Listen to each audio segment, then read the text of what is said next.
A primary indicator of demonic feeding is in fact shame. If you find yourself ruminating on a previous trauma or past events, previous situation, right, or era, period of time where you were connected to a spiritual foe, where you were connected to a certain taboo experience, where you were connected to something that in hindsight causes you an incredible amount of discomfort, this video is for you.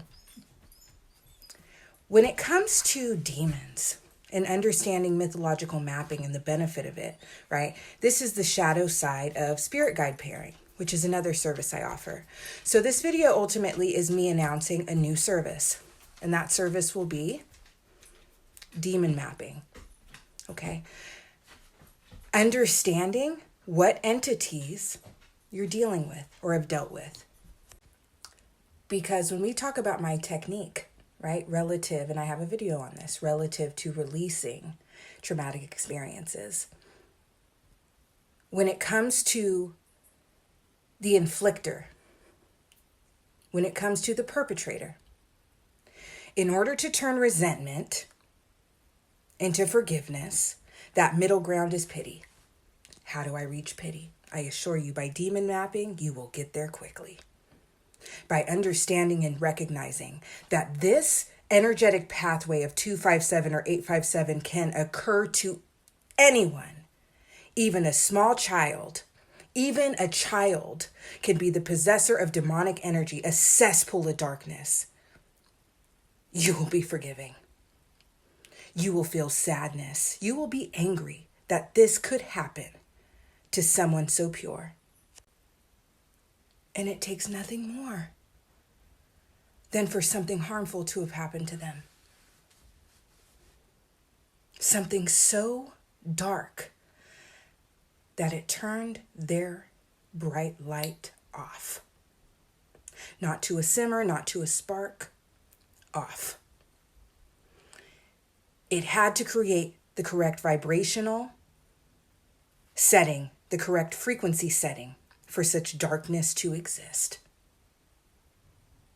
It takes a very dark form of trauma to make that happen.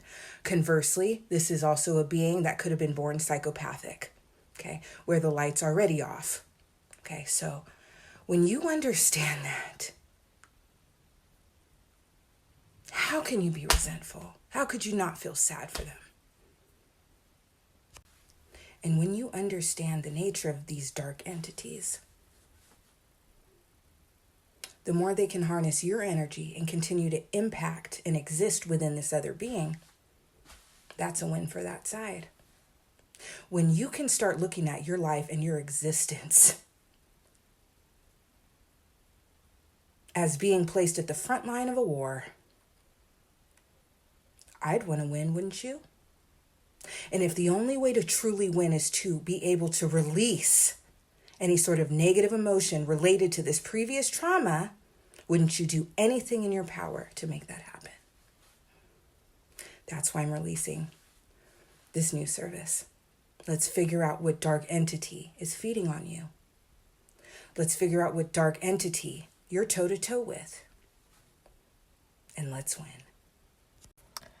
An additional pathway, right, by which an entity or darkness can ensue forth into a vessel is, of course, physical trauma, whether traumatic brain injury or other means, near-death experiences, right? All of this falls under the 257 sequence because of the nature of it, because of the impact it has on our light, because of the impact it has on our internal essence, okay? Darkness touches it. Darkness touches the light the closer you are to death. So, understanding that, being able to do this work, being able to understand all of these pathways, being able to understand the energies you're opposing, the energies that you are going toe-to-toe with in the unseen realm, and understanding your own energies, your own guiding forces are vital. Let's do the work together.